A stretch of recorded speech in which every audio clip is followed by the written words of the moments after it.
சிச்சுவேஷனா என்ன ரொம்ப டார்ச்சர் ரொம்ப பண்றாரு. இது ரொம்ப நான் சொன்னா யாரும் நம்ப மாட்டேன். பெருங்குளத்துல இருந்து வரேன் மேடம்.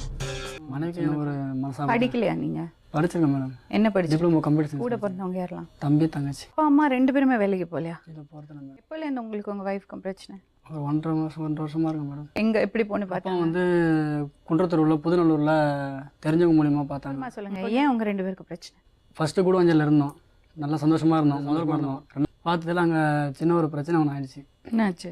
தம்பியால் ஒரு தகாத பழக்கத்தினால பழகிறதுனால அவனுக்கு அந்த ஏரியாவில் இருந்தால் செட் ஆகும்னு சொல்லிட்டு நாங்கள் அப்புறம் ஒருத்தர் கிளம்பி வந்துட்டோம். ரெண்டாவது விஷயம் எனக்கு குடிக்கிற பழக்கம் மேடம். அதையும் வந்து ஒய்ஃப் குடிக்கிற அது எனக்கு பிடிக்கலன்னு சொன்னேன்.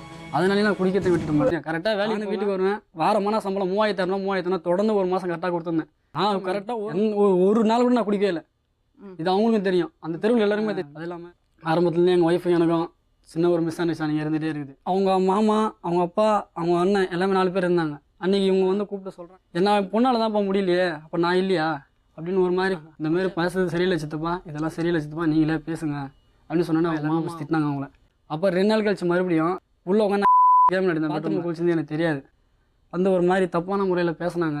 ஒரு மாதிரி நடந்துட்டாங்க. வெளியே வந்தேன் தான் 6:45 தான் நான் வீட்டுக்கே வந்தேன். என் ஒய்ஃப் வந்த பிறகு தான் எனக்கு அவங்க அப்பா அம்மா வீட்டுக்கு மெயின் கான்செப்ட் அவங்க வீட்டுக்கு நான் போகக்கூடாதுன்னு சொல்கிறேன். அது இவ்வளோ பிடிக்க மாட்டேன் சொல்கிறதுனா அவங்ககிட்ட தெரிய மாட்டேங்குது. அவ்வளோதான். இது ரொம்ப சீரியஸான விஷயம். நீங்கள் சொல்கிறது மனசை தைரியப்படுத்திட்டு அவங்களுக்கு கெடுதல் வராமல் எப்படி இதை ஹேண்டில் பண்ண முடியும்? பண்ண வேண்டியது எனக்கு வந்து இல்லாமல் நான் தாலி கட்ட மாட்டேன். அதுலேருந்தே ஸ்டார்டிங். எங்கள் வீட்டில் சும்மா சொன்ன விஷயம் இல்லாமல் தாலி கட்ட மாட்டேன். எனக்கு வாங்கி கொடுத்தீங்களா? வாங்கி கொடுத்தோம். வச்சு ஒரு 3 மாதத்துக்கு நல்லா தான் போய் நகையை வச்சு கடன் கொடுத்துட்டாங்க. இப்போ மூட்டு தரேன், இப்போ மூட்டு தரேன். சீமந்தமே வந்துடுச்சு. எல்லாமே எடுத்து கொடுத்துட்டேன். எல்லாமே நான் 2 மாசத்துல கழட்டி வச்ச மோதிரத்தை காணும் பீரோல. கேட்டால் நான் எடுக்கல, நான் விட்டுட்டேன். அதோட நான் குழந்தை பிறக்க ஹாஸ்பிட்டலுக்கு போயிட்டு குழந்தை பிறக்கிறதுக்கு முன்னாடியே போயிட்டு என் மனைவி ஹாஸ்பிட்டலில் சேர்த்து 10,000 கடன் வாங்கியிருக்கேன். வாங்கிட்டு ஹாஸ்பிட்டலில் எல்லாம் பண்ணிட்டு முடிச்சுட்டு வீட்டுக்கு நகையை மூட்டு தரவே இல்லை.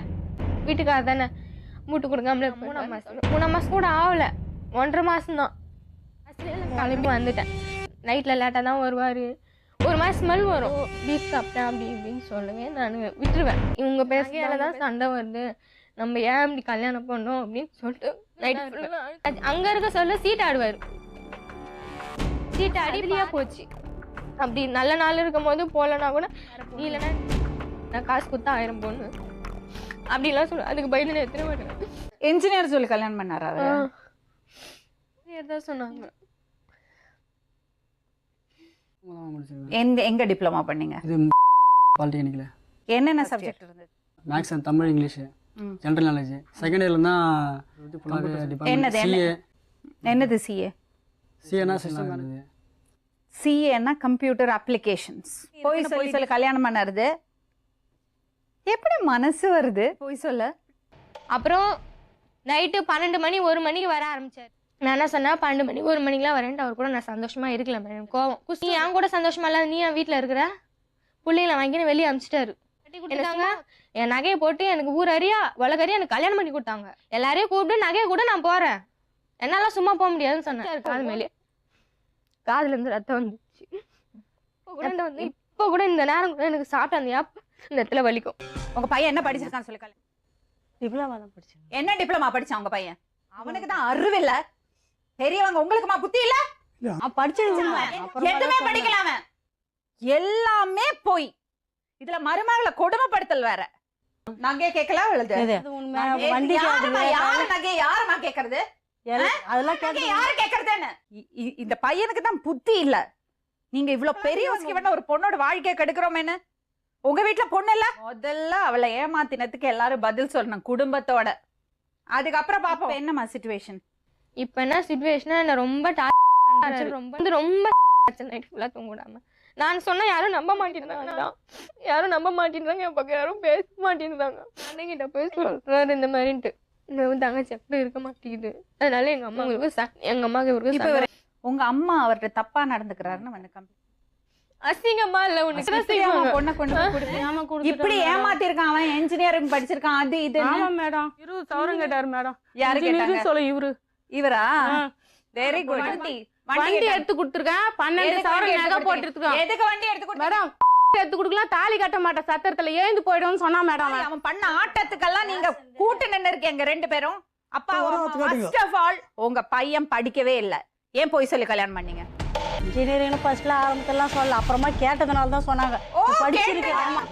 அம்மா சொல்லுங்கம்மா. இப்ப இவர் எதுக்கு இங்க வந்தார் தெரியுமா? கஷ்டப்பட்டதுனால அந்த பொண்ணுக்கு வந்து அவரோட சந்தோஷமா இருக்க முடியல, அதனால நீங்க சொன்னீங்க அவதான் இல்லையா நான் இருக்கேன்னு சொன்னீங்களா? அதை சொல்லிதான் அவர் வந்தீங்க உட்காந்து. வேற எதுவும் தப்பா நடந்து உன்னை ரேப் பண்ண பார்த்தாங்கன்னு? ரேப் பண்ணலாம்ல மேடம். ஐயோ வேலைக்கு போயிட்டா, இவங்க உள்ள வெளியில குளிச்சுட்டு வந்துட்டு போட்டோ கட்டு வந்து ஒரு மாதிரி பேசினாங்க, அதனால தான் எந்த வெளியே வந்தேன். அதில் 6:45 இவங்க வீட்டுக்கு வந்த பிறகு நான் வந்தேன். புள்ள மாதிரி பார்த்தேன். புள்ள வயசு அவன் வயசும் 1 மேடம். அவன் வயசும் 1.